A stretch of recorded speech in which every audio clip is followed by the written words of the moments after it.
Okay, right, yeah. Hello everyone, and welcome to Behind the Scenes of the ASF as we start off. Just a few quick things to kick off. I am Mr A.K.I. as always. I will be joined here for this experience and extravaganza with Eggman. Hello. And basically it says what the title is. We're just going to be talking about. No one knows what went on between the makings of all these shows and everything, and I feel like I need to tell everyone right from the start, or from as early as we can go, because some ass deleted our older videos. But hey, I'm not exactly unhappy that they're gone, but I'm not exactly pleased that they are. Anyway, regardless, the first ever event that we have ever recorded on YouTube for the ASF is Judgment Day, which isn't too far into the future from the start of it. But we can talk about the stuff beforehand, before this as well, if we find any gaps. But basically, we're just going to be talking about anything. I'm going to be playing this through the PlayStation 3, as you can tell. I've downloaded every single event into it. Which means it is in parts, but don't worry, we'll probably cut all the jumps between videos, because back then it was all 10 minutes, wasn't it? Yeah, that was annoying. Yeah.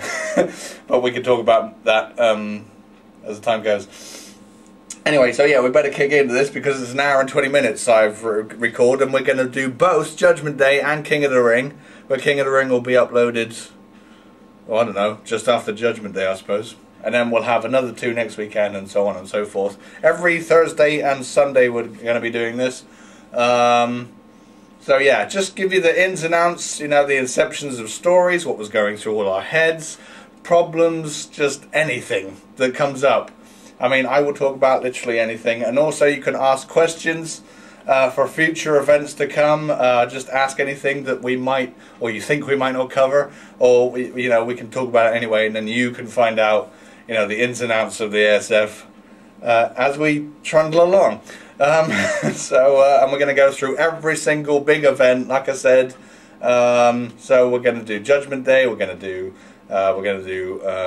what's after that? King of the Ring. We're going to do King of the Ring, Bad Blood, Vengeance, Summer Strike, the Draft Lottery night after that. We're also going to do Unforgiven, No Mercy, Survivor Series, Armageddon, No Way Out, the ASIF, and the Mascot Rumble, and that will take us up to current times, and that should actually fill up the whole month. So yeah, I think we should kick this off, because we're not going to have any sound for these shows. You can watch the originals, they're on YouTube, hopefully if copyright hasn't grabbed them. But I don't think they have, because otherwise I wouldn't be able to grab them. Yeah. Well, you know what I mean.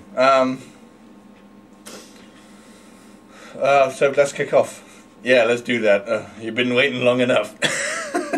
Okay, let's just go and see what happens. Play from the beginning, please. Where else? So here's the historic intro that we still use. I don't fault it. It's stolen, but at least I'm admitting it. I've always admitted I've stolen something. So yeah, this is a Smashdown only event. This is our first ever in the whole timeline. We had Backlash before this, which was Raw, and then the Great Easter Bash, or whatever I called it. I think it was that, wasn't it? Yes, it was. Okay, thank you. That was a joint position. And then we just had a big huge tournament before that to decide the world champion and everything. So yeah. Yeah, the reason I'm not having any sound over the video is so you can't confuse that audio with our audio, because obviously it'll be me and him talking on both this and the video if that was the case, so best have the sound off. Obviously there's going to be slight imperfections. Usually this is a download video, and also I'll put it on a memory stick, and I'm playing it through a PlayStation, but that's the only way I can put it on a screen and record it at the same time so you can actually see it. But I do plan on doing this in a podcast kind of fashion, so you can not have to watch if you don't want to. You can go and do something else, as long as you can hear our voices. That's the important thing, eh? But we'll just discuss things that come up, and the first thing that has come up actually, which I need to bring up, is Billy's shirt. Yeah, what about it? It hasn't got the stripe on it, I've noticed. Yeah, it doesn't have the blue stripe on. Amazingly enough, the blue stripe on Billy's shirt is a paint tool thing for Day of Reckoning 2. There is no option to have a paint tool option. Or what am I saying? There's no option to have a stripe on the shirt like that. Something that basic, not on this game. I mean, I do credit this game for its create a wrestler system. But something as simple as that you have to make in a paint tool. I mean, seriously, I just put a blue line there and then made it as big as I could on his shirt, and that was it. That's what that is. But the reason it isn't on there right now currently is because there was some complication with the memory cards. Because for some reason, because of course I use 2 memory cards at all times because the roster is so big. That for some reason, when I put the texture on the shirt from the paint tool on this memory card, it wants to load, when you go into the match, it loads the paint tool options from memory card slot B instead of slot A. And so they get reversed, and anything on slot B loads into slot A. So I had to fix that eventually. I don't know when I come around to fix it. Obviously I had to do the really essential ones. All of the paint tool, all of the paint tool thingy bobs are Sonic's like belly, chest area, the pale patch. Tails' fur, obviously. Shadow's chest fur. Eggman's design on his front. I had to do those because they obviously look stupid. So Billy's I could pass on, but now it's irritating seeing him like that. So this is a match for the Tag Team Championships we're going to kick off. And we're going to talk about the inception of this in a minute. But, what else was I going to say? Oh yeah, paint tool. Who else has got the paint tool? Bomberman. We've had a lot of trouble with Bomberman with his paint tool because his paint tool goes on his face. So, and for some reason it's uncomfortable loading that at all, any face job. But luckily nowadays I've managed to get it to load. We're still having problems with Cute Pink though, which is why I actually try and keep her off the screen, because otherwise she just looks like a female in a helmet and a whatever design I give her without the face, and it doesn't look like that. I try to make the best representations as I possibly can, but hey. Oh hey, this is the old format of a tag team match. Do you want to say what that's all about, what I'm talking about there, Eggman? What are you talking about? Oh, right, okay, yeah. So basically, he records all the matches by himself. Hello. Shut up. So he records all the matches. I don't do this because I don't play games, amazingly enough. He just said I do a really good Eggman impression, and here I am doing it, and I know a lot about wrestling. And that's about it. He knows a lot about wrestling too, of course, don't deny that. But, you know, I probably got more expertise. I've been watching it longer than he has. He's only been watching it since late 90s. No, I've been watching it since WrestleMania 12, I think, was the first wrestling event I actually watched in my house, anyway. But yeah, enough about me. Talk about the show. Yeah, so what he's talking about is the old style of tag teaming where he only plays as one person. See, you have the option in the game to play as 2 people, which obviously on the same team. But this is the old format where he's only playing as one person, so he relies more on the CPU to fight. And I believe you're fighting as Mandy, because now, as you can see, the camera focus has gone into Mandy when she's tagged in, whereas when Billy was in the ring, you could still see Mandy on the apron. So yeah, I got rid of that actually. I stopped doing that. It was a terrible effect. Whenever I tagged out, the image got stretched because you had to encompass me still on the screen. So that changed. So now I always play as the person in the ring. So yeah, the inception of this match because this definitely needs to be addressed, because of course this has Mandy in it. The infamous Mandy. And well, how do I start this? When I first started the show, I said something like this is a video game, okay? And I can't do facial expressions on characters. I can't necessarily do interviews with everyone. I can't, you know, I can't show emotion and I can't show feelings.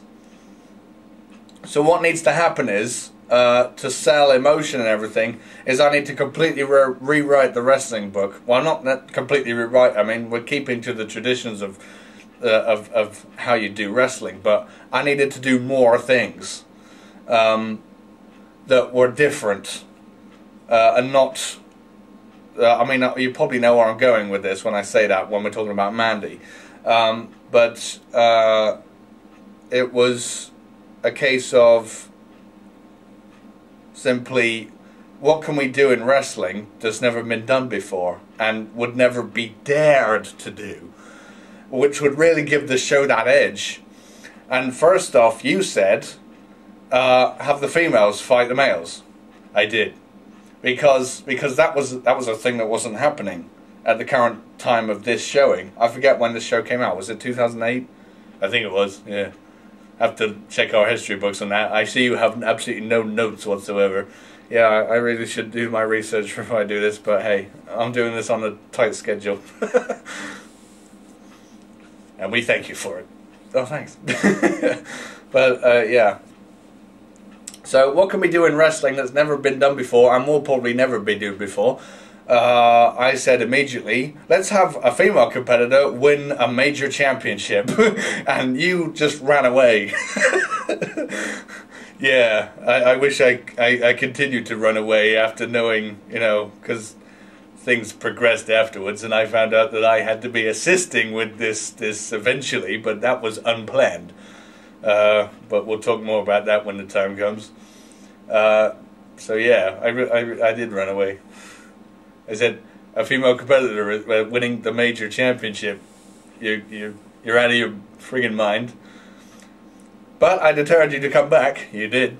Because I said, you know, how would you like for a wrestling show to say that anything can happen? And I wanted to create that vibe of anything can happen and will happen. I mean, hey, females can win our major world championship. I mean, ironically enough, the two individuals currently in the ring right now, which is Lisa and Mandy, have done that, exactly done that.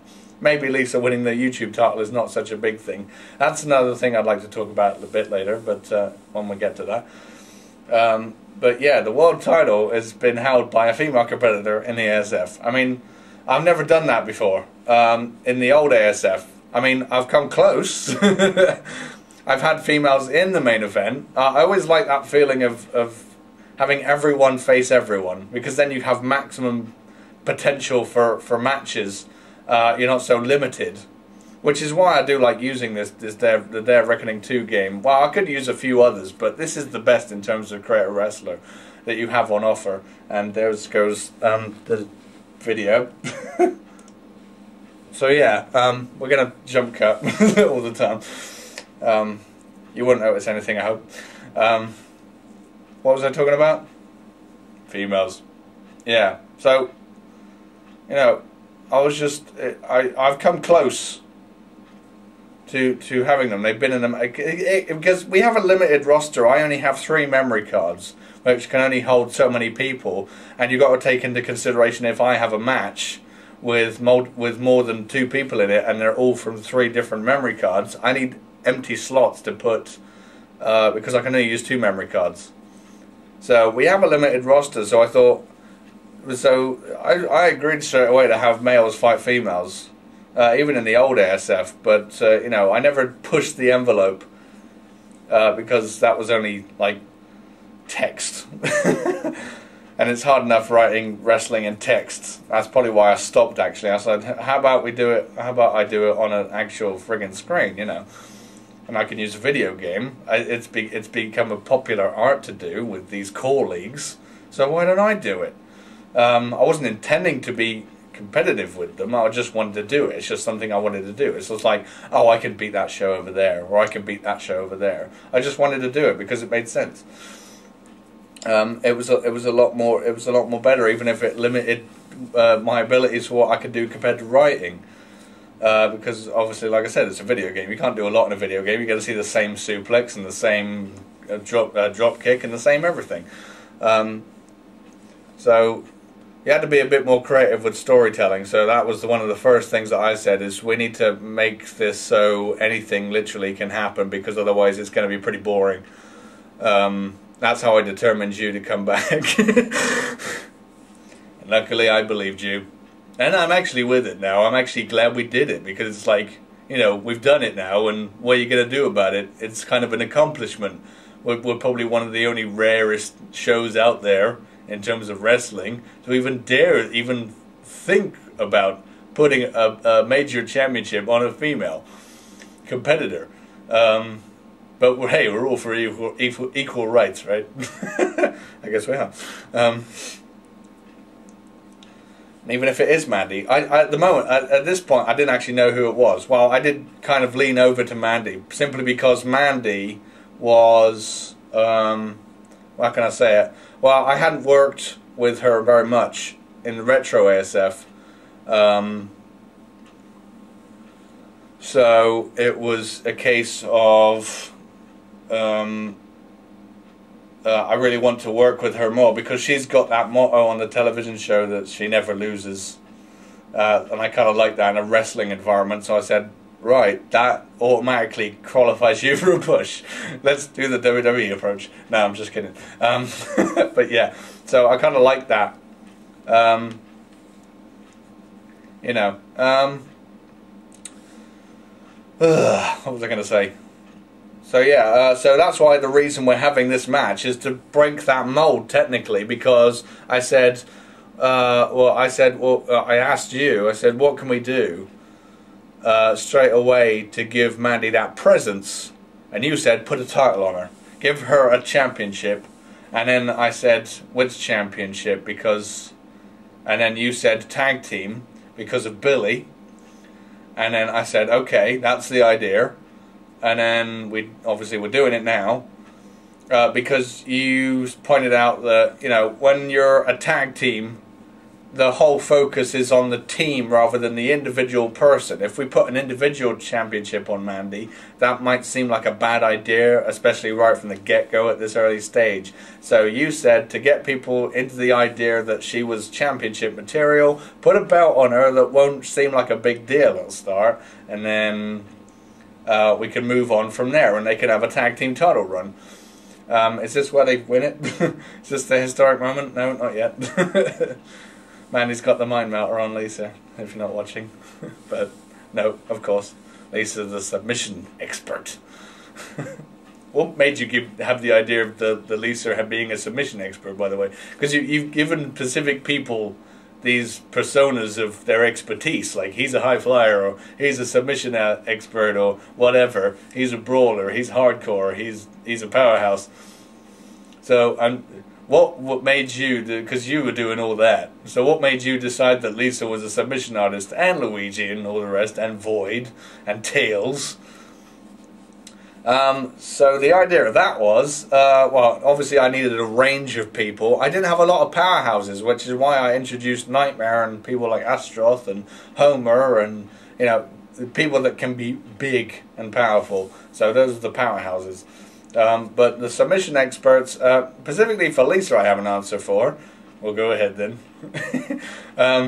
Was the fact that I mustn't let my instincts kick in here, because I see a cover and I'm like tempted to go, he's got the cover.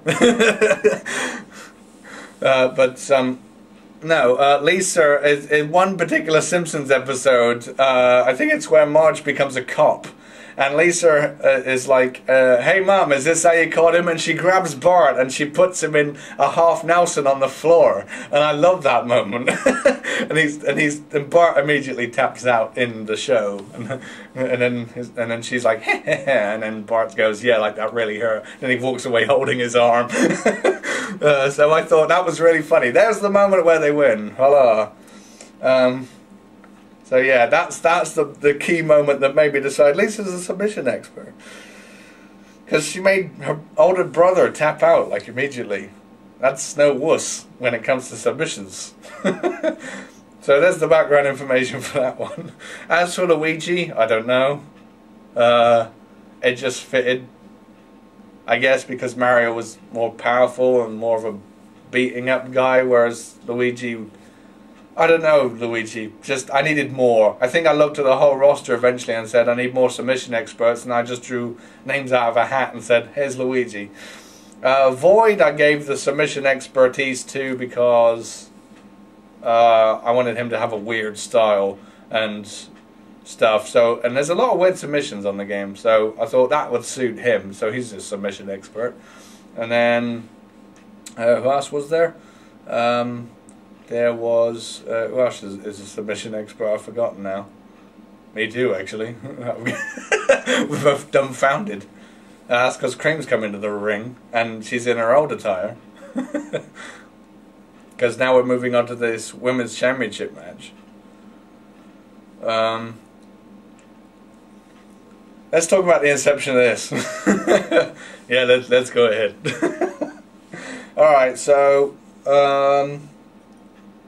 I just needed a women's championship match at the end of the day. I mean, there weren't many females, I don't think, on SmackDown at this time, and if they were involved in something else. Like I said, Mandy in the tag team. We've got Amy on this show. She's in the 6-person tag. Mandy actually does double duty in this night. The roster is so small on SmackDown. At this point, anyway. It's actually bigger than the Raw roster right now, in the current times.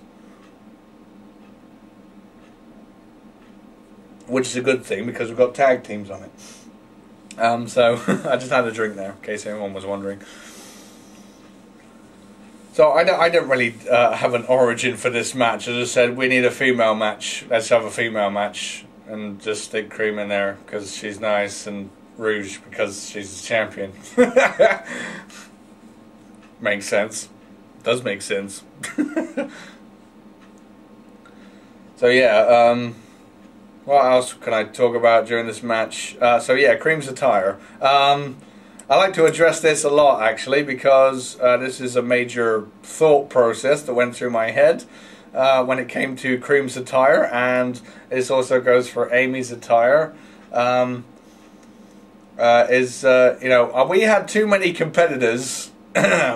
Excuse me for getting too perverted here, but we had too many competitors wearing dresses or skirts.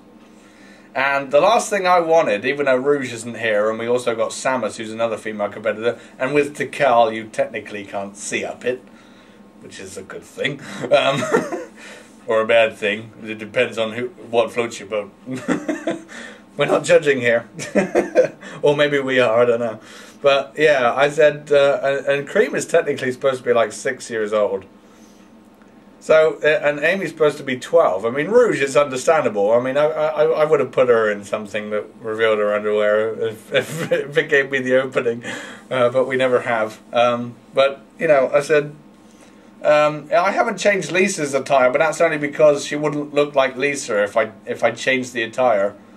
And there goes the video again. So yeah,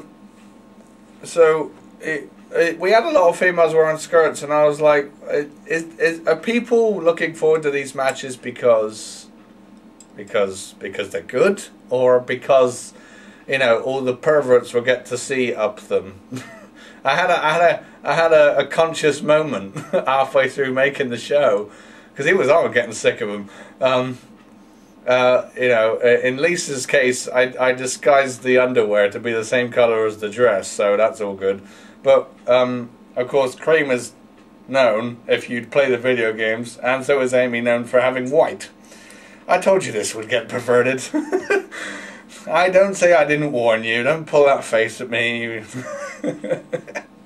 I'm talking to you, Eggman, and maybe anyone who's pulling a face at me talking about this. But hey, as I said, it needs to be addressed. So so I didn't change Lisa, but I could change Cream and I could change Amy, because they have like that Sonic Riders persona. If anyone's ever played those games, and then Cream wears shorts and Amy wears trousers or pants if you're in the States. I hope she wears pants in the UK. God, Jesus. Oh, shut up.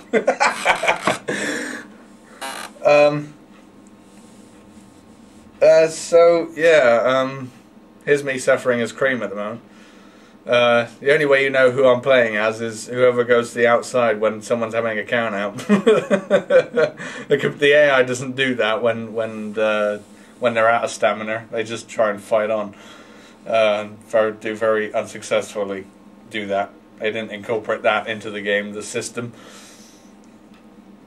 But yeah, so I said, right, Kareem's having shorts now and changing her looks and everything and looking more tough, and so is Amy. She's going to come back wearing some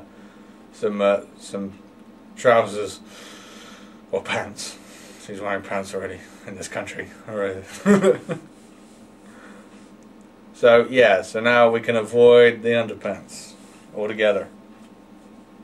And I'm trying to be a high flying as Kareem, because Kareem should be a high flyer. She can fly. Oh, Tails was the other submission expert. That made me think of Tails. Tails, yeah. Well, Tails is a submission expert because he's like the smart person in the gang of the Sonic team. So I thought, well, if he's smart, then he'd know how to hurt people in a wrestling environment, which means he'd want to do submissions. So that's what made Tails a submission expert. So we've got 4 submission experts, 3 of which I know why they are, and one where I just said, I just need one more. Luigi will do. So yeah.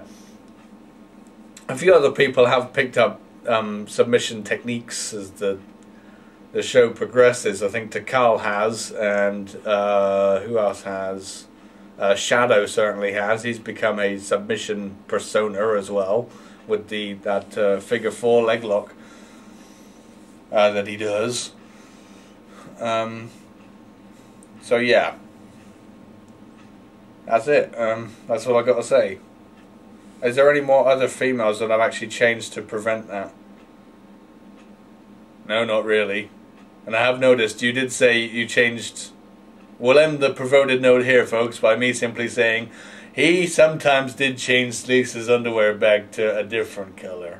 We'll leave it at that. Yeah, but that was only because it's a bit of fun.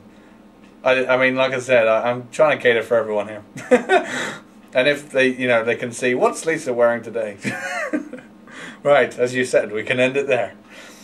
I don't want to start off. We're less than half an hour into making the whole of this, and we've gone totally into the basement, into the gutter with this thing. I'll have a drink, shall I? You do that.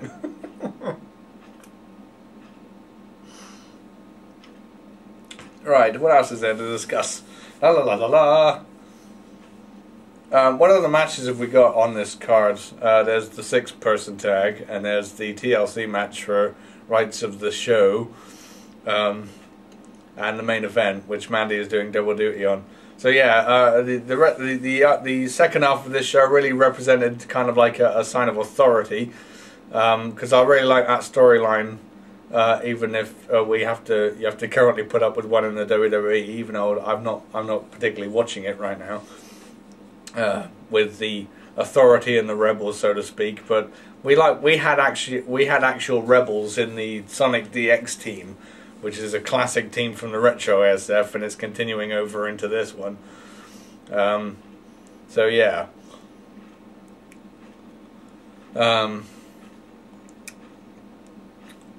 So I really like that kind of storyline with the rebels trying to decide. Well, hang on a minute. The GM is the GM, and he controls what you do. And I tried to make that presence with Cyrus, because of course he's the general manager at this time.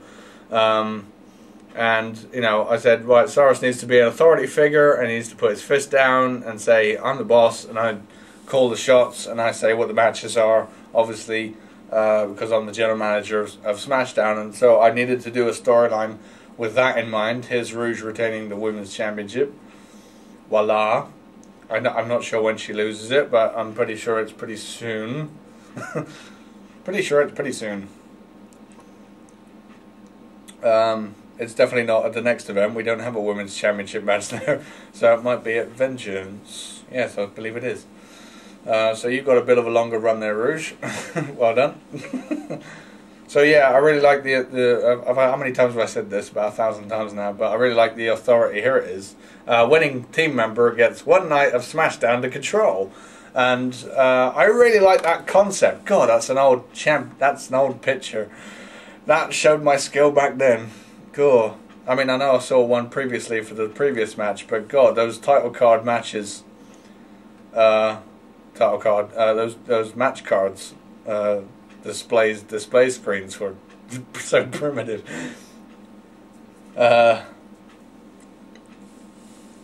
So yeah, I really needed that, and the Sonic DX team was a rebel-like team because it's Sonic at the end of the day, and he likes to have it his way. So he goes to Burger King on a frequent occasion. I knew you were going to say that. I know you too well. That's a bad thing, I think. Yeah, I'm trying to forget half of it. And I was inspired in this match by Survivor Series 2004. Yeah, when they had the same kind of concept, didn't they? It was a team with Triple H and Randy Orton and Evolution in general, I think, and you know, I think Snitsky was in it. But I really like the concept of that. Is other superstars or wrestlers. Well, that's another thing I need to address. God, jeez. But other wrestlers or and superstars taking control of an individual show, you know, to create that different kind of vibe and mood every single show, and you're like, hey, this person's in charge today. I'm looking forward to it. I wonder what they're going to do with the competitors. So obviously this match was an automatic win for the good team, because I like that premise, because that was the stipulation. If the Sonic DX team win, each of them get a night to control. And we also needed to set up another championship match for Astaroth, because there wasn't anyone looking very impressive at this moment in time, considering how Astaroth won the title off of the Tails robot, or Metal Tails I should say, or Marzel even. No, don't bring up that name. He hates that name, but we'll talk about that when he's actually called that. Right now in this timeline he's called Metal Tails. And that's what I like.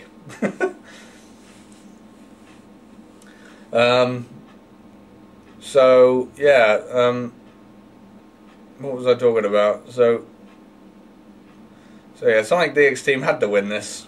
It was automatic. I didn't exactly know how I was going to format this match, seeing as there's more than 4 people in it, and in this game you can't do that. But I was planning it to have like 2 in at a time, and make it tornado rules, because it makes it that little bit more exciting and that little bit more harder to call. Speaking of which, we may as well address that issue, because I think it needs to be addressed. Is me and you back then, we were so inexperienced on calling stuff. You'd never done it before, and you never wanted to do it actually. So I persuaded you to do that. Because I thought Eggman should be a ringside with me, because he's knowledgeable and full of brains. Oh, thank you. I'm not talking about you individually, I'm talking about your character. There it goes, there's a video gone again. Yeah.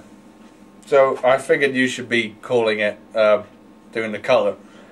Which you didn't seem too bad about at first, because you said at least I don't have to put up much effort into it compared to you doing the play-by-play. And I'm like, yeah, there you go then. I've got a harder experience to do than you have. But we were. It's safe to admit we were both very shit. We were.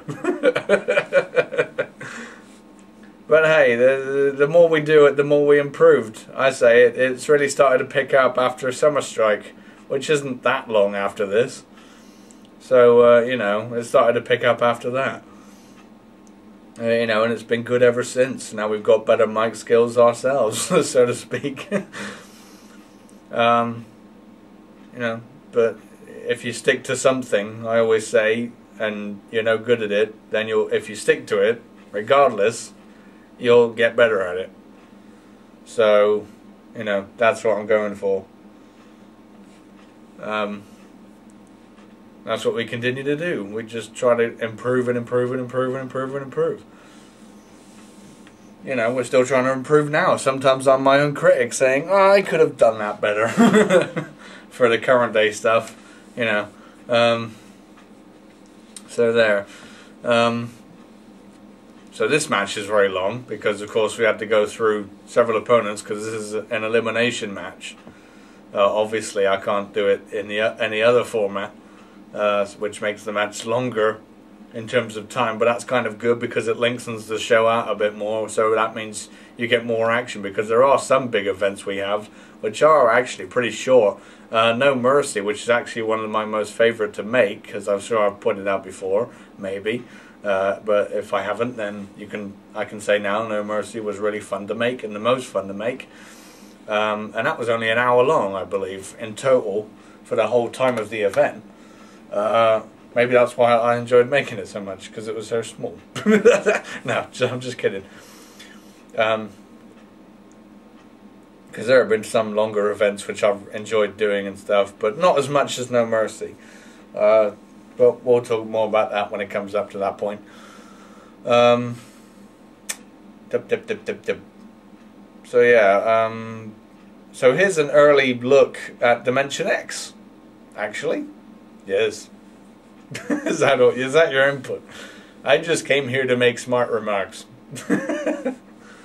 Great, I'm gonna have a good time. So not much has changed here. Void and the Tails doll. So sorry, not the Tails doll. Metal Tails. Why did I say that? Maybe it's because that's what he's supposed to be. Yeah. I never really thought of that. Anyway, I can't make that in the game. It'd look exactly like the other Tails. And you can't put detail of Stitch's works or anything on it, so that's probably why we have Metal Tails. And they've gone through so many different designs, actually, Void and the Tails doll, to go inside with the Dimension X tag team that they're constantly adapting and constantly growing, bonding with each other, so to speak, and becoming that one singular tag team that thinks alike. So this is an early inception, but this was when they were on Cyrus's side as part of the Authority team, and doing Cyrus's bidding and whatnot. And he said, you know, go and defend yourself, or defend the company or whatever, defend the show from these subordinates. So yeah, that's how these two got together in the first place, but they weren't an official tag team. I don't think they became an official tag team until roundabout after Summer Strike time, as I wanted to make them a proper tag team, and then they finally became one and won the gold, and been holding it on to ever since. Because the problem with Void and the Tails, though, is I find them personally to be insignificant characters, but that's just me. You know, some people have even commented to me saying, "Is Void an original creation?" It's like, no, he's a Sonic character from a Sonic game. He only appeared in one Sonic game though, and that was Sonic Shuffle, which was for the Dreamcast. And you know, and so he's not very recognizable, and especially with his wacky designs, because I can't exactly make him look like what he did. So I just went a bit nuts with his design. Void was basically my, what can I do with this character next look. And his glove colour has changed recently as well, also. He doesn't have white gloves anymore. I think the Tails doll has only had like, I'm saying it again, Metal Tails has only had like a few like textures put on him, and colour changes just a little bit, but Void's had some serious makeover jobs over time. So it's always weird looking back at his old stuff, you know, saying, was that really him? You know, it looks different now in little aspects as we went on. Just something little changed every now and then, and that was a constant thing going on with him on and off. So yeah. So yeah, so I didn't find these two characters to be necessarily important, so I said, how do we make them important? Because I don't want them to turn into another games guru kind of character. I said, I'm going to make them a tag team. seeing as we have the tag team titles on SmackDown. That would be the best option, which is probably why I made this match in the first place. At the moment, I'm trying to make them be authority figures, to make them important. So yeah, make them a tag team, and then we're going to actually put the belts on them, and make them carry them for up until this day, because it would maintain their importance. Because the minute that tag team breaks up, or the minute that tag team loses the championships, I feel is the moment that they become unimportant. So yeah, there's a preview of things to come, people. I'm really pushing Dimension X, and I still am, to the point, because I feel like they will become insignificant and not as good. Like, no one would care about them very much, which would mean I need to have valuable people on the roster. I don't want to have nobodies, and people I'm not going to use very much, because they're taking up valuable slots that I could use up for other things. And I really want these characters to flourish. That's just a personal preference. And I really like the tag team as well, and I'm sure you do too. I mean, they've got all the makings of a good tag team, as one would say. I mean, yeah, you're right about that. You got the power and the muscle and the flying and the submission and the speed and everything they encompass, which does make a good tag team. And I don't speak for everyone here, but I'm impressed with how you've made them stand on their own 2 feet, so to speak, and become into their own as a tag team. So that's some good work. I will approve you for that. Oh, thanks. There you go. I got an applause. So yeah, the whole of Dimension X thing was my idea. Nobody else's. I just said I want to keep these two on the show, simply because we may have more potential for them down the line. But at the moment, they're doing this, and that's where they're staying. Pretty much. So I've probably just given away a ton of spoilers there, but hey.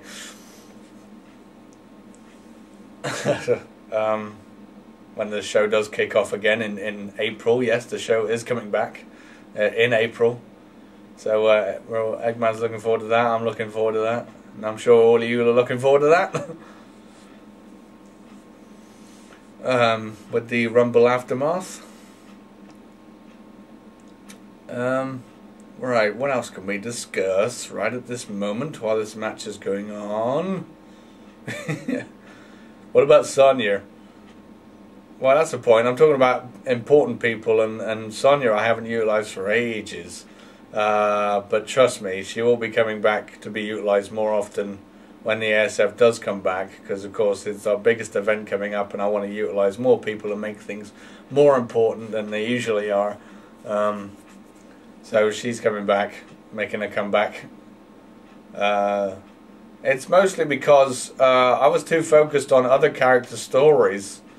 She kind of, whoops. So I was too focused on other character stories to, and then she kind of fell into the background, and now she's very underutilized. And I don't know, she hasn't become unimportant though in terms of my view, because, even though she's not from a video game at all, she's from a television show.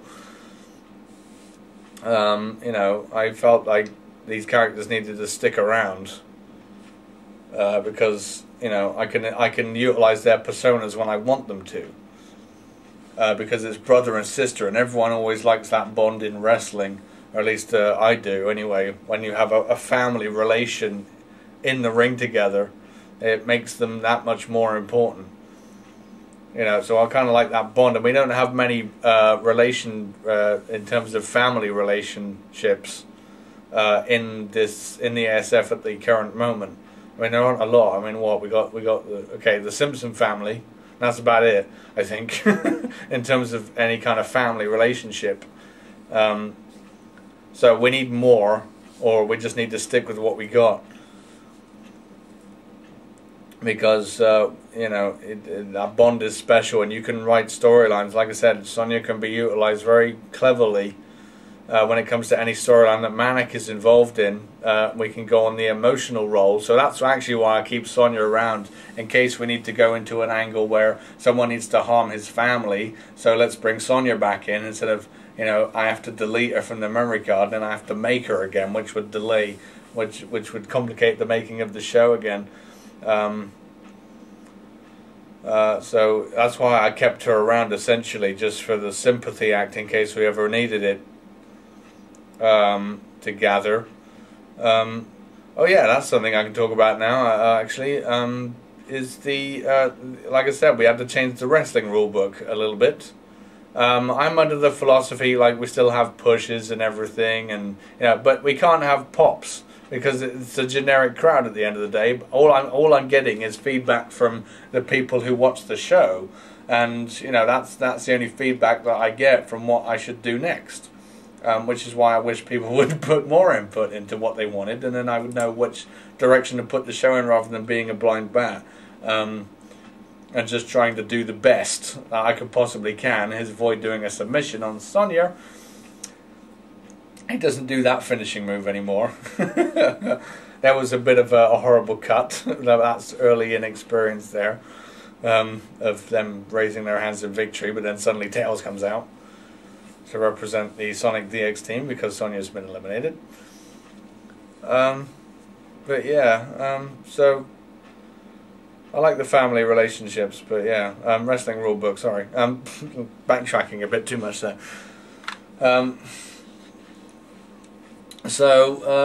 Yeah, I was like, you know, I need to do something else instead of, because this is why I went on from the sympathy act with the families and stuff.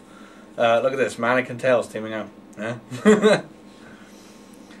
The good old days, as they usually call them. We had them before they split up. Yeah,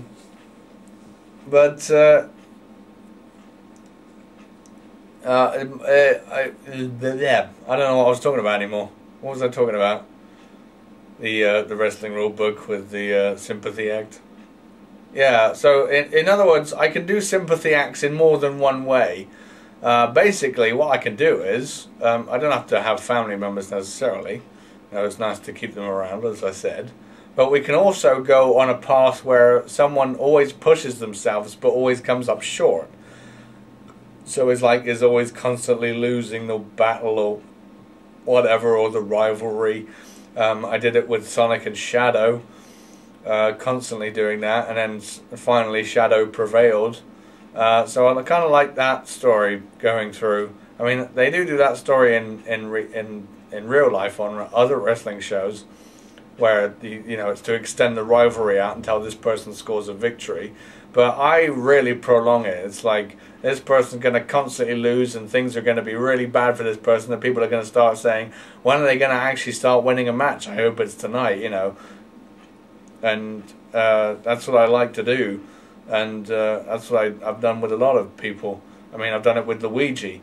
Is one of the people. He just kept losing and losing and losing, and people were just saying, you know, can you give Luigi a push or make him win something, you know. So then it comes off even more better, as when he does score a victory finally, it's like a big deal, and then it automatically puts him up there, rather than the generic push where you're just like, this person scored X amount of victories, he's really powerful, and so now he's winning again, so it's no big shock and no big deal, because that's what he does all the time, which is probably why people hate John Cena. He just keeps winning matches all the time. It's like, it's a predictable outcome. I don't like that. I like people instead to have the exact opposite, saying, this person's never scored a victory, you know, I hope they score a victory at some point. Because it'll be a big thing. Because it's always a big thing when Cena loses. You know, the person who beats him, it's like, yeah, big victory for us. And, you know, Manic just pinned the Tails doll, so he's Tails doll. Mel Tails, God, what is wrong with me today? Someone's got to your brain. Anyway, here's Amy being a heel. coming out now representing the Authority. I really don't know why I put her with Cyrus. I guess he just needed a woman by his side. Call her a trophy wife. You know, behind every great man there's a great woman. Yeah, but Amy's got that persona to be a heel. She's got that persona to be annoying, and I just thought, well, she needs to get up in the faces of the Sonic DX team by representing Cyrus, being annoying. So that was why Amy's in this match as well, doing this, and also fulfilling your philosophy, Eggman, of having females fight males, you know, and in some cases winning. So yeah, go for the sympathy act, I say. The wrestling rule book needs to change in that respect. That someone needs to keep losing, but always determined that they're going to win, and always looking like they're going to win, but then they don't pull it off at the end, and then finally they have that big ass victory that everyone remembers and goes, that marked his place in history, you know. And we can remember that moment, the day he won a match, and, you know, won it big time against someone that's been winning all the time, or been on a constant, you know, victory streak or whatever. I did it with the world title at this point. It was Shadow and Bart, I believe, because of course Shadow had several matches with Bart over the World Championship and just kept losing, but it was always seeming like he was going to win it, and going to win it, and going to win it. And then finally at Summer Strike, when we have the Iron Man match, he absolutely scores the big W and gets the title. There's another story of why he did win the title at Summer Strike, but you know, that was just an example. I wanted him to win, but not necessarily. Also, but that was a forced thing. But we'll talk about that when the event comes around. So I'm sure you're a little keen to hear what that's about. So yeah, have to go on the sympathy act, I say, in wrestling, and I mean you'd back me up on that as well. It kind of works, doesn't it? Well, I wouldn't say it kind of works, it does. I mean, you just say, you know, is this person ever going to get a victory, as you keep saying? And, you know, I'm starting to feel sorry for this guy being here and keeps getting his ass kicked. And then finally, when he scores a victory, it's like, yes, he undid the shackles, and now he's free, and he's won a match, and we love him for it. You know, I kind of dig that approach. So I'm definitely for it, you know. I don't fault it. It's not bad. I'm impressed. I'm happy to please my master. Shut up, I'm not your master.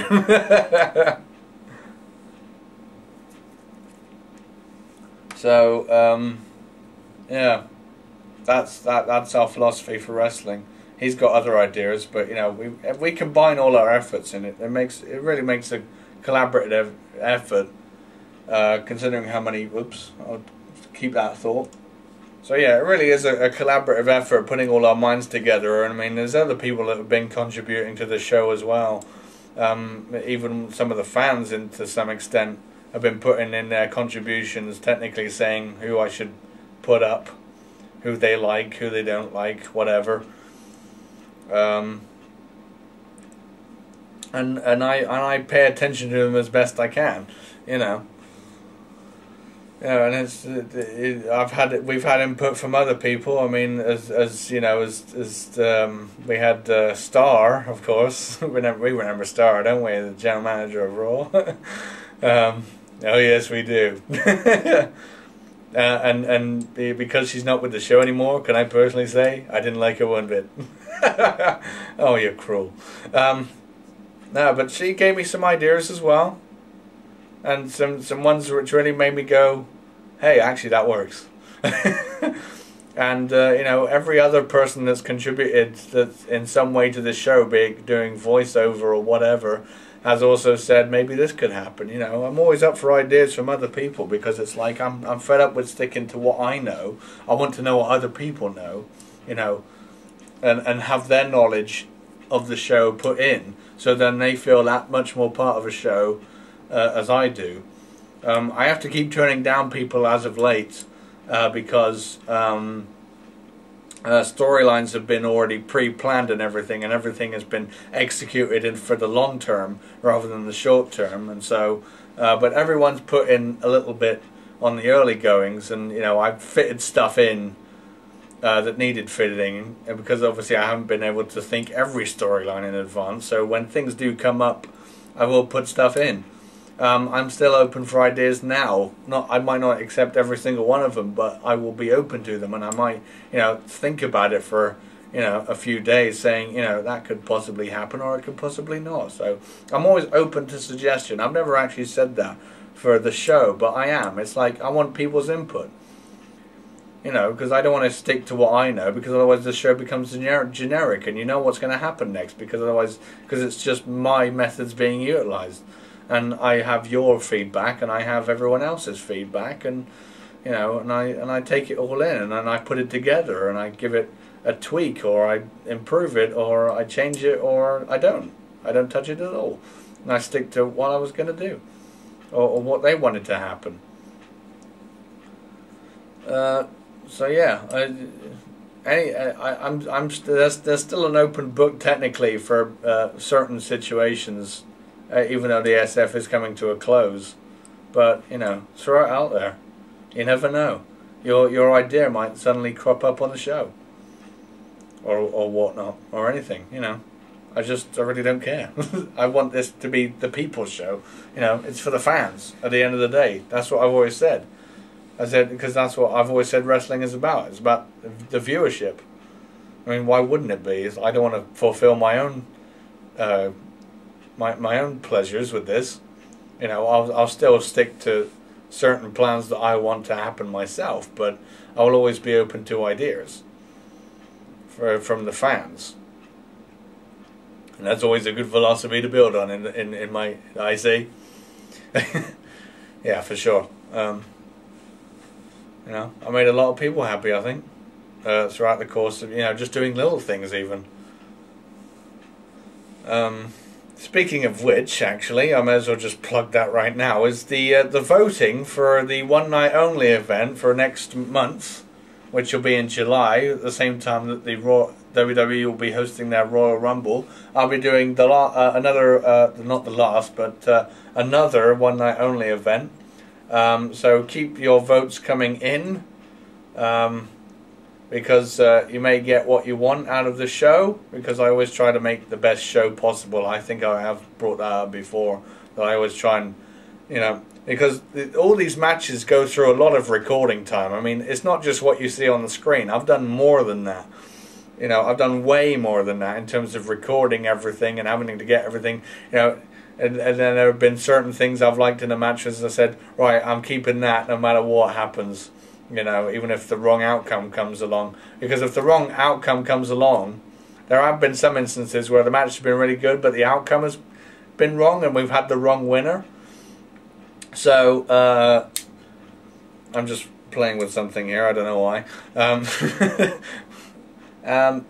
It's... what was I saying? About the outcomes, yeah. And... so, because I can edit it, if it makes sense that I can edit it at the end, like I can have outside interference come in and have someone on their team, which is probably why I made a lot of factions, because then I can use that envelope of opportunity. Like I can have the faction, a member from the faction that they represent, come out and help them win, and vice versa, or help them lose.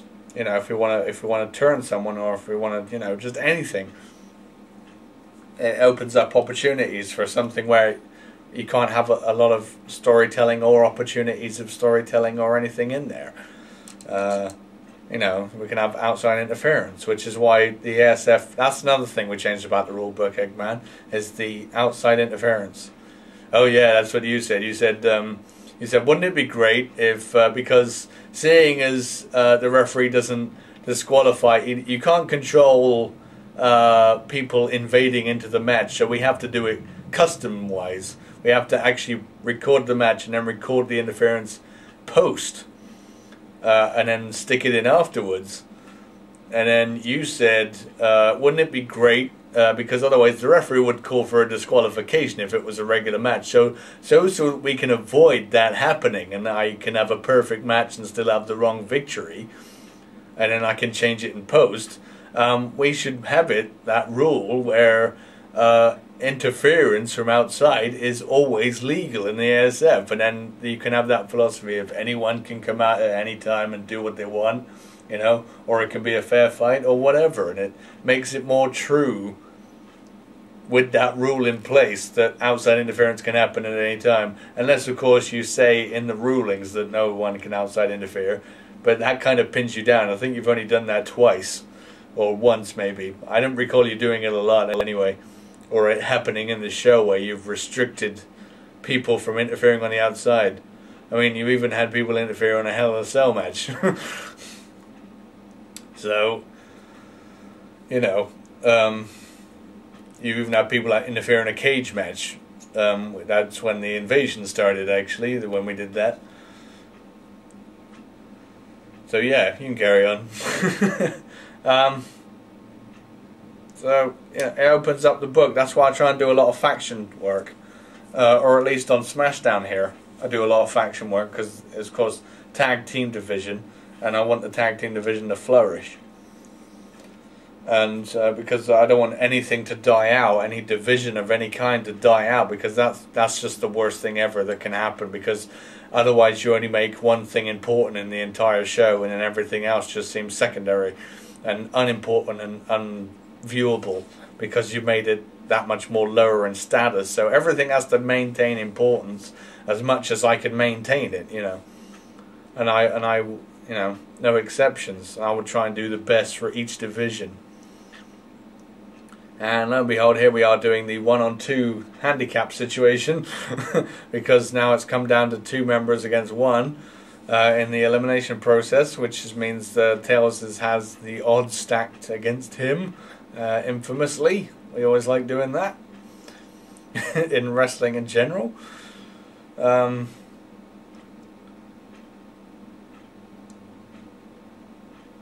yeah,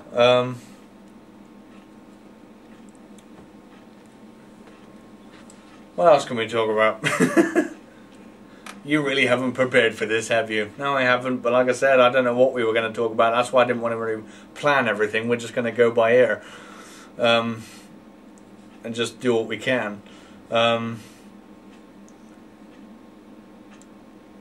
yeah, at this point in the show, I can't say, I guess, I didn't actually have an outlook for Void. Like I said, it was kind of like desperation on what to do with him, how to make him important to the show, because I didn't want to get rid of him at the end of the day and try and think of someone to replace him, because he's a unique character that's always fun to have around. Whoops, there we go, we're cutting again. So, you know, he's always fun to have around, like I was saying. What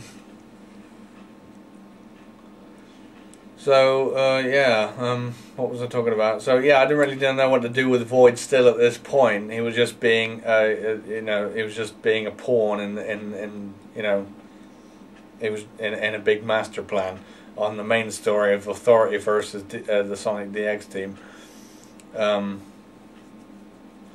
And of course, I think people get confused between this match and the next match, which is the TLC match between Sonic and Cyrus, to decide who gets control of the company. Because it's like, this is a match for control of the company, isn't it? And I'm like, no, this is a match between... this match will decide if Tails, Sonya and Manic get control for one night of a Smashdown show, or a King of the Ring as well. And then Sonic's match is to see if Cyrus becomes the general manager still, or if Sonic becomes the new person in control, because he wants to get his own way. You know, because that's Sonic's persona. I always feel like he needs that freedom, and he always wants that freedom to do what he wants, because that's what he does in his persona in reality. So in essence, I'm keeping his character and he's being himself. So, which is always good in wrestling, as we know. Can we talk about theme tunes, actually? We can. I guess that's something to talk about now, as we have a bit of a gap here, because this match is, like I said, pretty long, because it's all, we got to go through all the elimination processes. And there you go, there's Amy out of here. That was very clever by Tails. And that was, oh, that's a different jump, that's a different cut. I don't do that anymore. God, the screen faded to black and then it faded back in from black. It's like nowadays I actually let the victory screen happen. And then the minute the Day of Reckoning 2 logo pops up, I just have a flash of white and we fade into the next match from white. That's what I do nowadays. That was a horrible transition. But like I said, early days. Early installment weirdness, I think it's referred to. Where I'm not even the person who makes the show is not going to agree with how the show used to go. Or how to be represented or whatever. But yeah, you were saying character theme tunes. I was. I can say what made you pick specifically just theme tunes. I'm sure everyone wants to know why just theme tunes from the WWE. Well, I did that simply because I hate the company. And when you hate a company, you like to spite them. And there are a lot of tunes actually from the WWE, as much as I diss them for, that do fit the environment of wrestling and, you know, personas that I have on the show. You know, it works. It just works. I don't know why, but for me, every entrance for every character, no matter what we picked, it works. You know, and I was contemplating several theme tunes for different characters. You know, but in every one that we've picked, it for some reason, weirdly, it works. I mean, I'm sure you'll agree with that. I'll agree with it to a certain extent. You know, I'm not going to agree with everything he says because, you know, but when we come to recording these sessions, we don't actually hear any sound because otherwise you'll get feedback from the match through our microphone because, of course, we have to be both watching at the same time, so we can't do something like that. So we have to have the sound off every time we record, including now, as you said. So we've got the sound off, and we're going to have the sound off, but usually that's the case. You're going to have the sound, but we're not. And there we go, Tails with a victory, as you were saying. So yeah, I don't actually have I can't nitpick the music because I never hear it.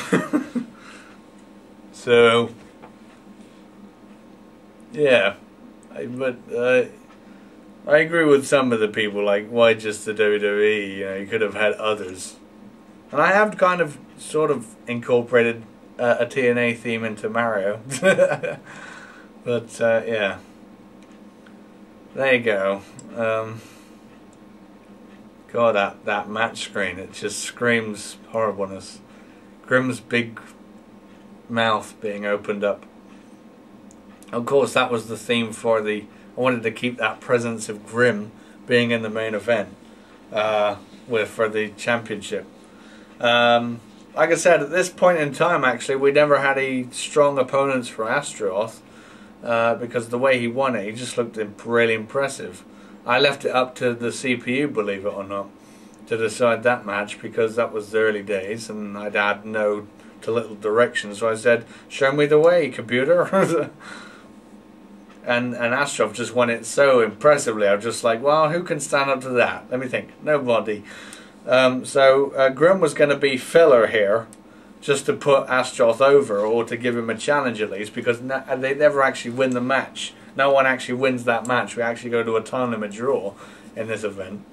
But I like, that's pretty good because that's Astaroth facing against two people, which is why we made Mandy do double duty. Like you said, it's essential that we get Mandy up on the screen saying, you know, we're going to put her here and you're going to get used to it.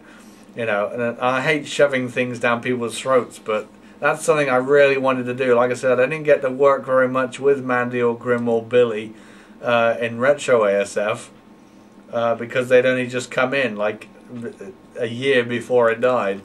I didn't get to work with them very much in terms of story, and when I did big stories. I tried to get really big story because, of course, they're the new faces in town, and you want them to be seen.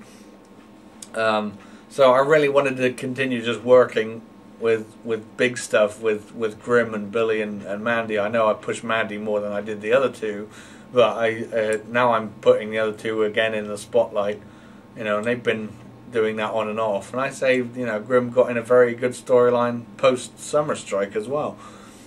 I have someone to thank for that when we come to it. So here we go with this very intriguing matchup of Sonic and Cyrus. And I might as well let the cat out of the bag right now by saying I do the voice of Cyrus. Oh, we could already tell that already. But for those of you that couldn't, I do the voice of Cyrus. And seeing as I do stupid voices, I don't necessarily want to give Cyrus a goofy voice. I want him to be serious.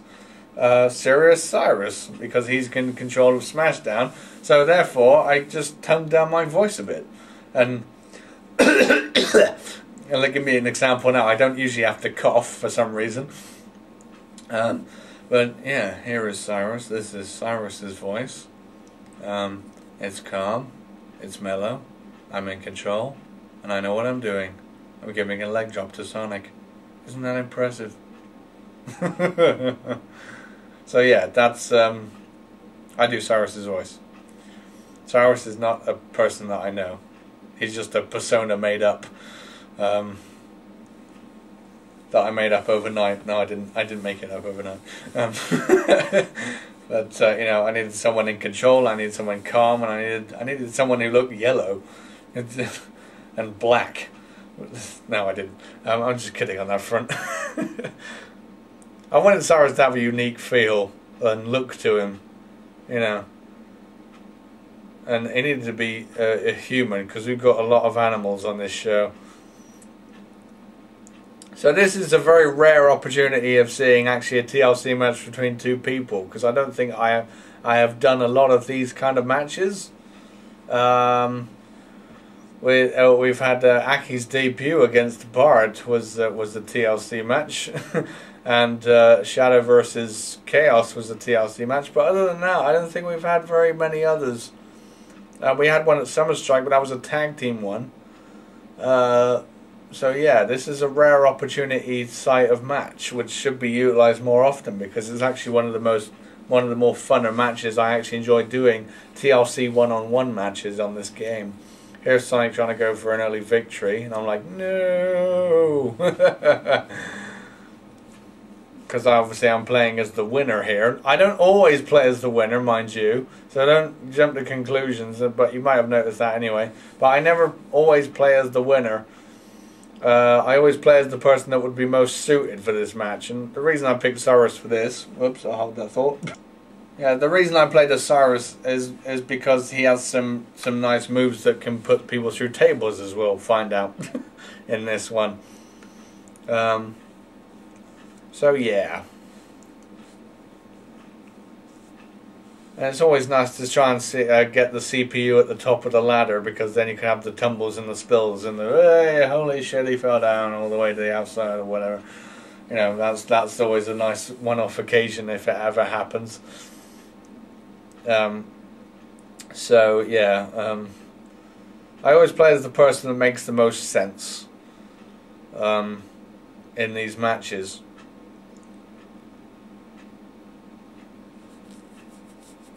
And when it comes to, I guess I'll say now that when it comes to making matches, I'll write out a list of things that I want to do as spots in the match, and I will succeed my best to try and do them. And if I manage to do all of them, then I will try to end the match afterwards, or I will end the match afterwards.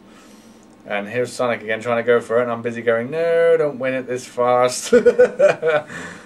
I want this match to continue a bit longer, but yeah, that was always nice when I caught Sonic up the top there.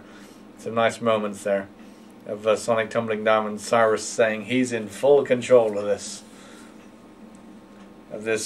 Cyrus, I didn't want to be particularly a competitive person, as you've noticed, because he didn't have a lot of matches after this. He's had matches with me, but hey, that's me. And you try not to put the announcers or the chairman or the whatever, the authority figures against the actual talent. But this one had to be actually done. And now I was teasing a spot right there with the Cyrus on the top rope and Sonic on the table on the outside. So, you know, so if I am going to have authority figures fight, then the best thing to do is have them fight each other. Which is why me and Cyrus have a rivalry. and still do to this day, pretty much. I mean, he's got my robot, as the saying goes.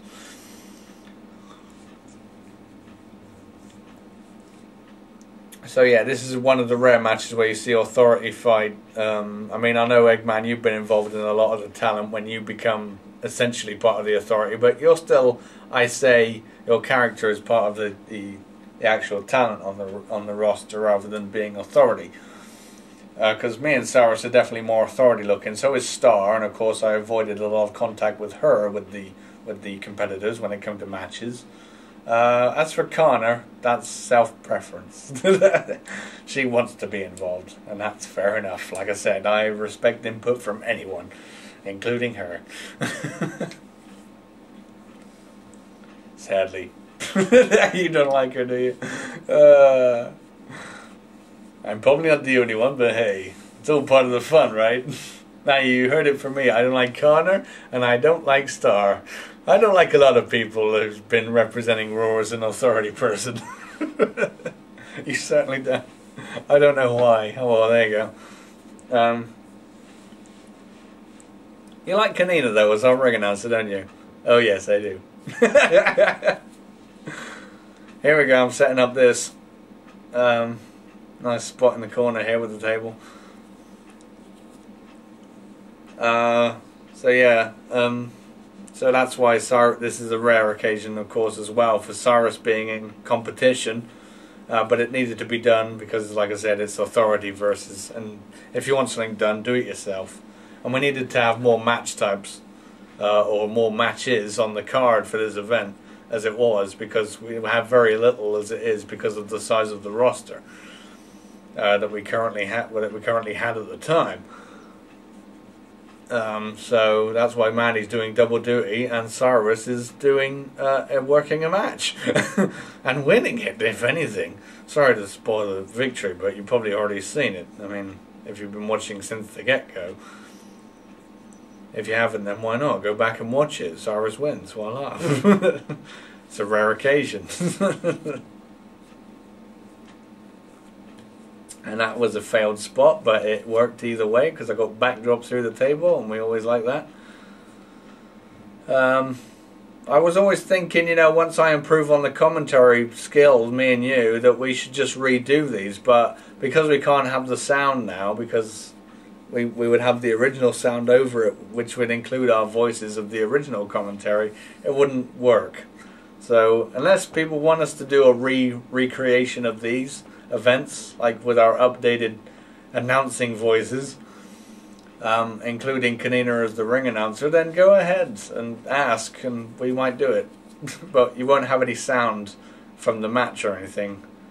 We might be able to put the entrances music in still, obviously, but otherwise that will be all the sounds you get if you do want to have that again. And yay, I've got another table.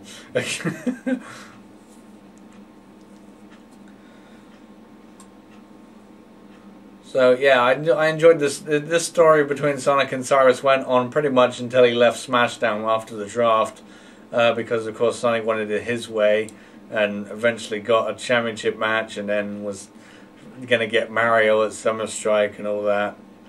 So eventually things were going his way because Cyrus probably getting just pig sick of him in storyline wise for.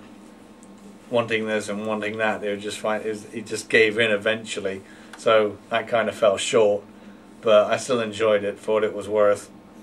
This storyline, I'm sure everyone else did. At least that's the hope, anyway. Yeah, don't hold your breath. Oh, you doubt the show too much. I have a right to.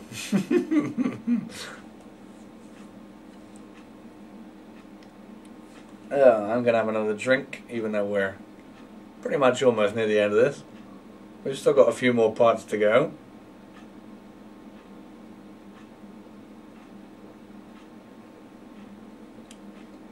This seems to be longer than an hour 20, as I said it was.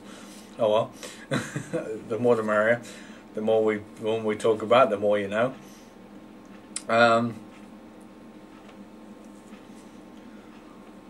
So yeah, with a TLC match, I always like the format of trying to use all the utility. The best thing about this game, okay, I can say, is that they do not take matters under their own hands. The only thing that the CPU will try to do when it comes to that is try to win the match. And they'll do it by any means necessary. Which usually means grabbing the ladder in these kind of matches, but not grabbing anything else. But I'm kind of glad for that, because if the CPU, if you've noticed, puts you on a table, it usually punches the table rather than climb up and does a move on it through you, unless it's a table match. Because of course that's been programmed in then, but for some reason they have been programmed in a TLC match to climb onto the table once they put you onto a table. Well, that's probably because they never go for tables unless you do. So that way, in this game, I can actually introduce weapons slowly rather than all suddenly coming out and flying, and I can pace the match.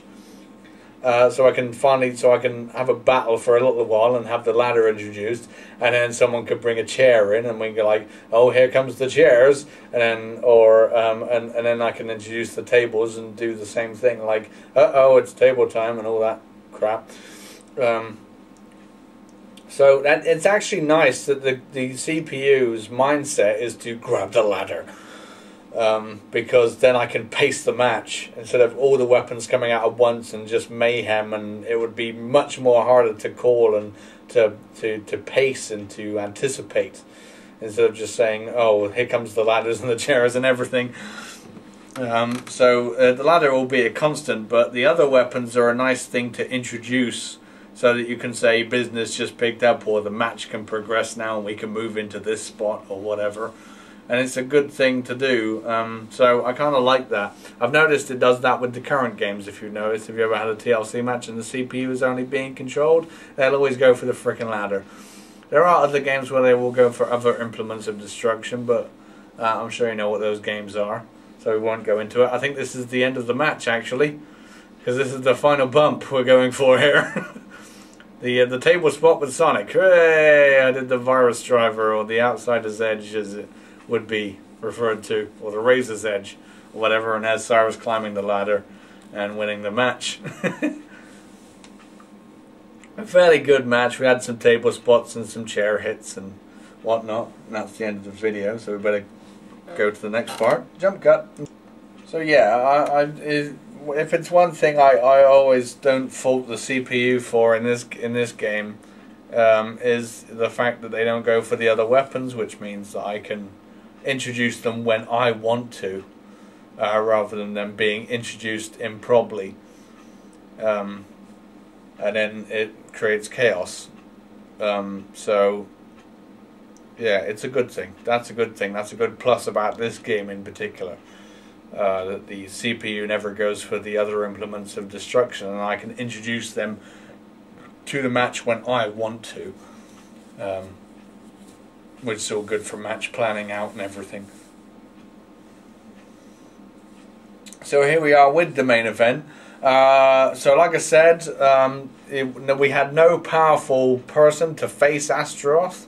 We had no worthy adversary for a title defense. Because I wanted Astaroth to just ride with this championship for a frickin' long time, which we all know happened. And I just said, I need to keep feeding him people and building people up and feeding him and feeding him and feeding him. You know, feed him more. I think that's the term. We invented the feed me more thing before they invented it for Ryback. When we invented it for Astaroth, except we just never said it, because that was more of a backstage thing, as you can hear now. But you know, but Judgment Day gave me a good feel that, you know, we should incorporate death into the event, and the best way to incorporate death into the event is to literally put death in the main event in terms of the Grim Reaper, and which is Grim. So that's automatically what made me think Grim's got to face Astaroth in the main event for Judgment Day, but he's not going to look impressive enough, so let's throw Mandy in there. because like you said, we're going along the lines of, you know, yeah, just putting females in against males, and also giving Mandy that scope, that picture of a vision, shall we call it, for when she actually gets the championship run or whatever, or when she actually wins it. So get used to that visual of Mandy being in the main event. She was in the main event as early as Judgment Day. So yeah, as much as I disagree with it. But not everyone's going to agree, and I understand that. Not everything's going to be perfect, but I, like I said, I always wanted to create the vibe of what we haven't done in what hasn't been done in wrestling. There's not a lot that hasn't not been done in wrestling anymore, apart from a female winning a major championship. And I'm willing to push the envelope that far, and just to see what happens, and then when we finally do it, just to have that reaction. I love it when actually Mandy won, because some idiot unsubscribed. Unless he's resubscribed and you're watching this now, then thank you for supporting the show. Well, he said, I'm unsubscribing from this. That's the reaction I got from Mandy winning, from a female winning a major championship in the way she did. Yeah, because of course she won both, so let's just really go nuts. But we'll talk about that when the time comes. Yeah, we already pushed the envelope out, and I'm glad we did it. I'm still glad we did it, even though it was cut short. You know, I'm just like, we can say we did it. We're one of the only companies out there. We're one of the only shows on YouTube, perhaps, that have put a major big championship, 2 of them, at the same time to a female competitor. And I am proud to say that for some reason. And I just give you a pat on the back just for trying. Thank you so much. But yeah, I am 100% satisfied with my decision, still was. I was regretting it for a long time, but I was still anticipating that moment when we came around to making the ASIF. It's like, that was the moment when we're going to pull the plug. It's like an event all about the fans, and then we're going to do exactly the opposite. You're a bitch. Oh dear. I hope I'm not literally. I hate to be that. So here's Astaroth kicking everyone's butts. As per usual, that's what I thought would be happening. I forget who exactly I'm playing as here. It's always hard to remember who you're playing as if it's this far back on the timeline. But yeah, we remember everything else. I just don't remember who I was playing as. I definitely wasn't playing as Astaroth, I don't think. I might have been playing as, I don't know.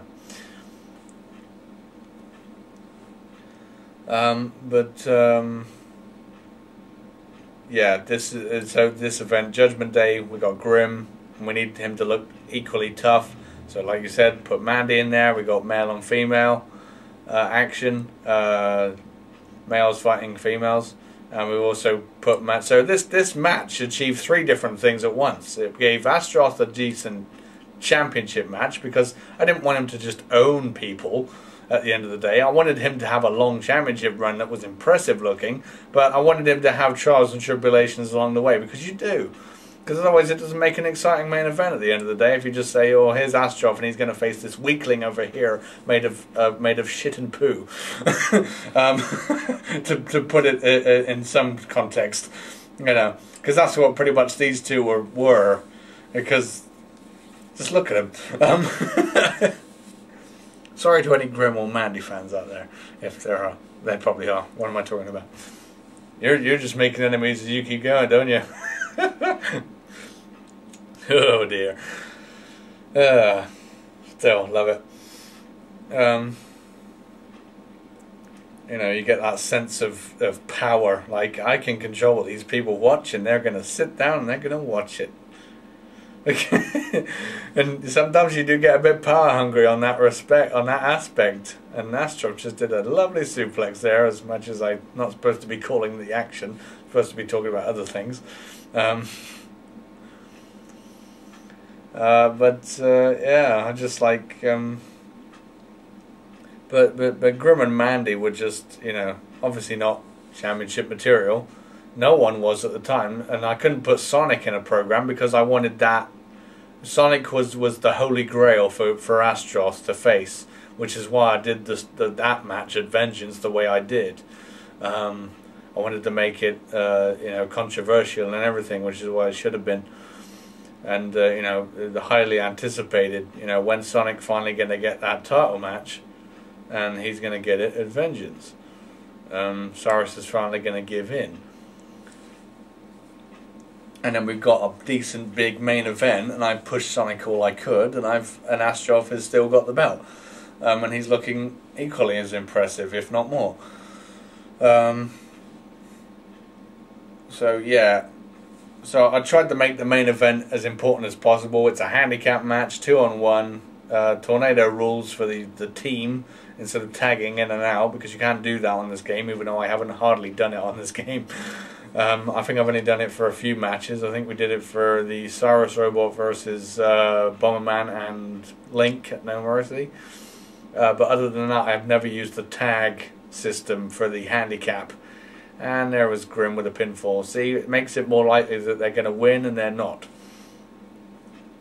Because Astaroth still is being tough here, but he's not being tough enough, because he's got 2-on-1 advantage, and you know, the numbers game, as we always like to say, comes up to haunt you eventually as the match progresses. So yeah. So this like I said, this match succeeded in 3 things. We're pushing Mandy, we're getting people used to the idea that she's going to be in this type of scenario, she's going to be high up, elevated above any of the other female competitors, as that sounds very prejudiced, as that sounds. But yeah, we needed someone up there. And this also succeeded in having just the females in general fight males, as we said, and also giving Astaroth something to deal with that was, you know, not necessarily bad jeopardy, but jeopardy nonetheless. You know, in serious trouble for a championship, or his championship. I think we made it the ruling on this match, I believe, that if Mandy won or got the pinfall, Grim would still win the belt. Yeah, I think we did. Yeah, you're right. Because, like you said, don't want Mandy to win the championship this early. That would be terrible to do, because we need to build her up like ridiculously in order for that to happen. And it's going to take a long while, and it did. And we still don't like it. So yeah. Oh well. Oh. Jump cut. So yeah, good job for this event. It's been a good show. I wish that I didn't have to put the TLC match after the 6-person tag, because the 6-person tag was so friggin' long, and then we had the TLC match and it wasn't that long. I mean, you had some nice spots here and there, but it wasn't the greatest match on the planet. At least I'll agree with that. There's another great suplex from Astaroth, looking dominant, making sure to maintain that authority, which is all good. Again, I don't know who I'm playing as, but I'm trying my best to remember. But yeah, the TLC match was so short compared to the 6-man tag, and that had more importance behind it, essentially. Even though I don't think people were actually with the idea of what was going on.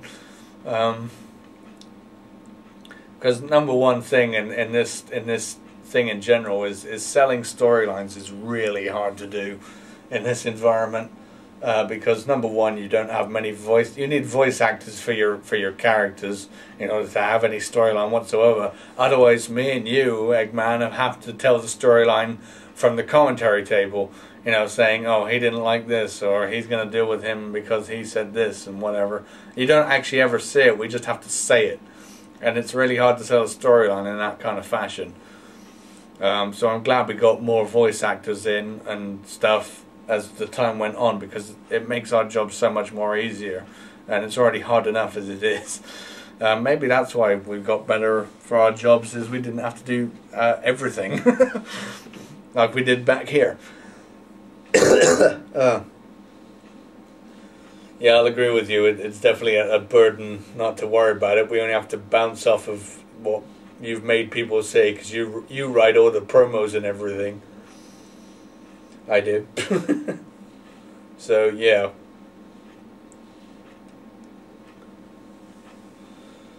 I do write all the promos.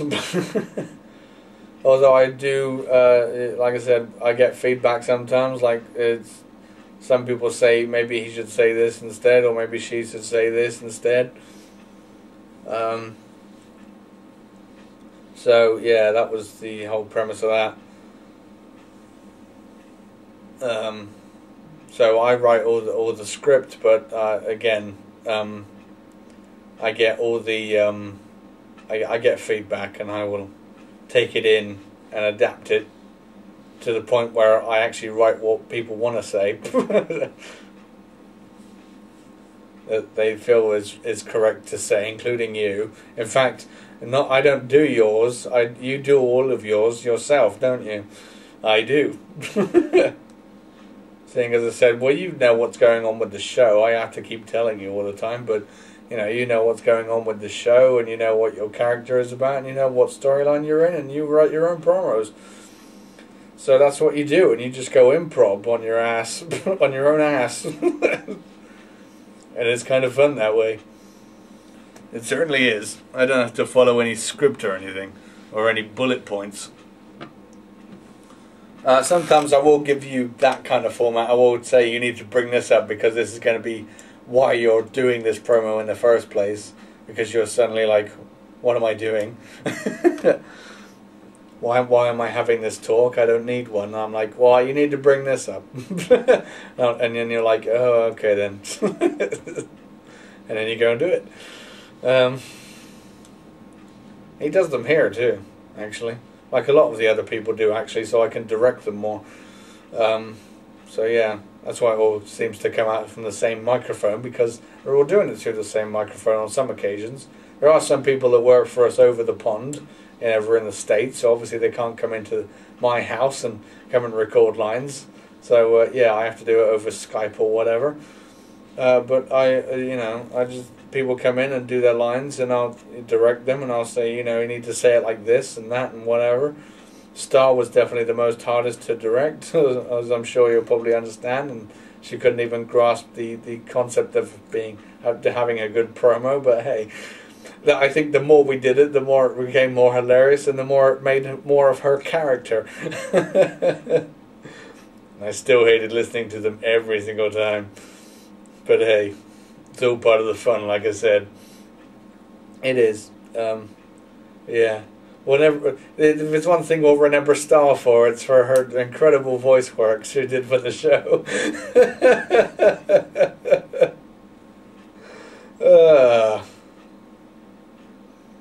But it kind of made her that kind of character that she was, didn't know entirely what she was doing. She was, when Sonic changed the roster and went over to Raw, she was all, oh, Sonic, you're the best and everything, and you can have what you want and everything. And that was her idea as well. So yeah, it all fell into character, and it was perfect, and I loved it. And I wish she was still with the show in some cases, but she didn't want to do it anymore, because she was just finding it too hard, which is respectable. So, and that's the true story. Well, some of it anyway. But we'll talk more about that, as like I said, as another time. But yeah, Star, man, miss working with her. Even if that sounds very weird to say, I do miss working with her. So I didn't actually want this match to conclude as a time limit. I wanted Astaroth to at least go over on Grimm, because then we'd be protecting Mandy from having a loss, and she'd still be, being the tag team champion that she is right now in this match. Like, because that's the other reason why I could have Grimm in this main event. We could also push the fact that, hey, Mandy and Billy just picked up the tag team titles at the start of this match. Do you think the success could carry over into the main event? And Grimm could walk away with the YouTube title. So that helped with that as well. See, we're all playing very smart, and people sometimes can't see it. Like I said, hard to pick up in a video game environment, storylines and meanings and everything. We have to say it all pretty much in English.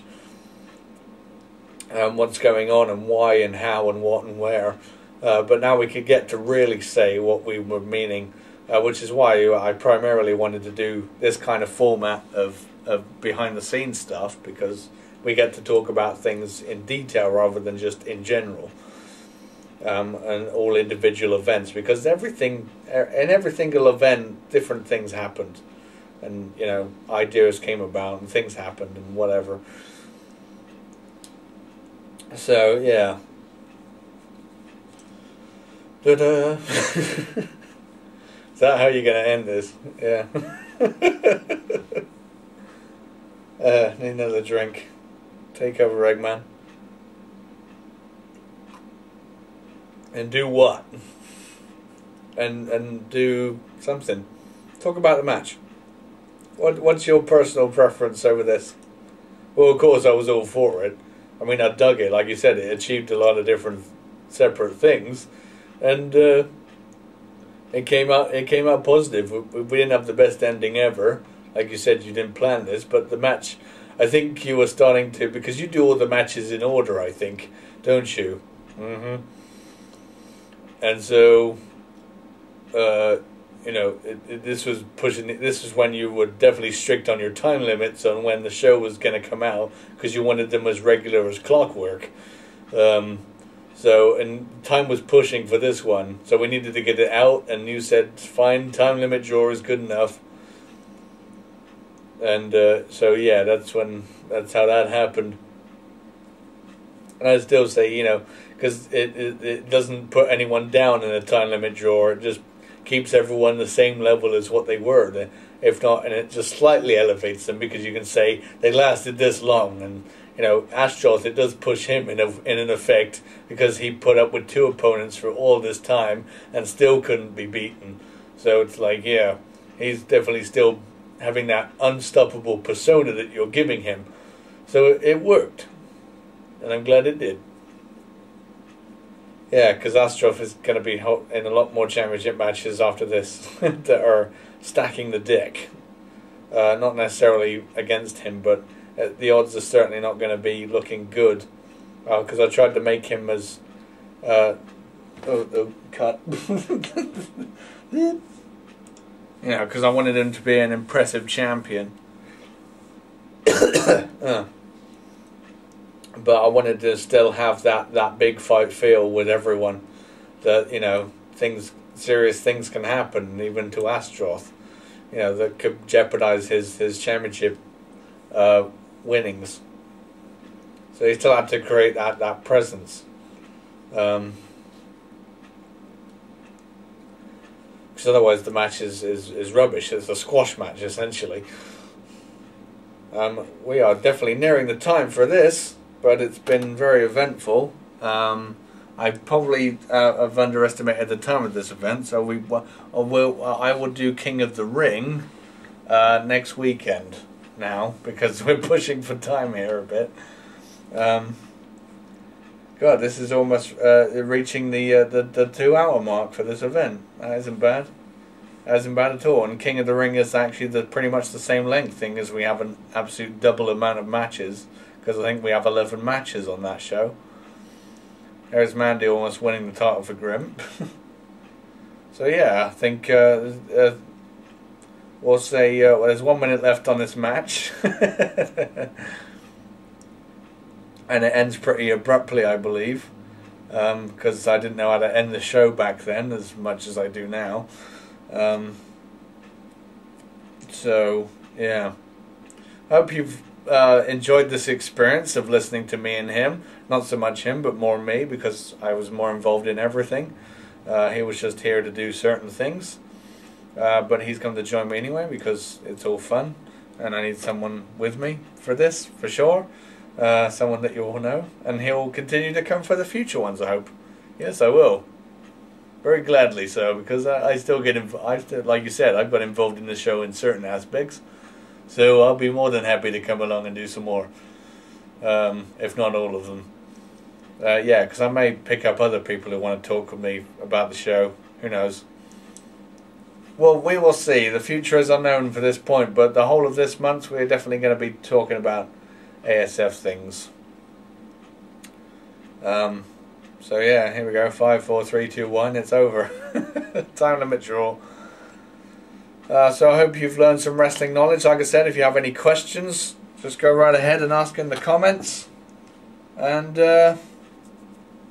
yeah, we will see you the next time for the behind the scenes of King of the Ring, which of course encompasses the King of the Ring and everything else. We got 3 championship matches to talk about as well. So yeah, we'll be talking about that on the weekend. And that's the end of the video. I've just seen the stop sign in the corner. So we're going to call it a day. Thanks all for watching. Hope you've gained some knowledge, and there's much more to come. So yeah, well, thank you all again. Eggman, say goodbye. Goodbye for now. Okay. And I'll say goodbye for now as well then. Goodbye.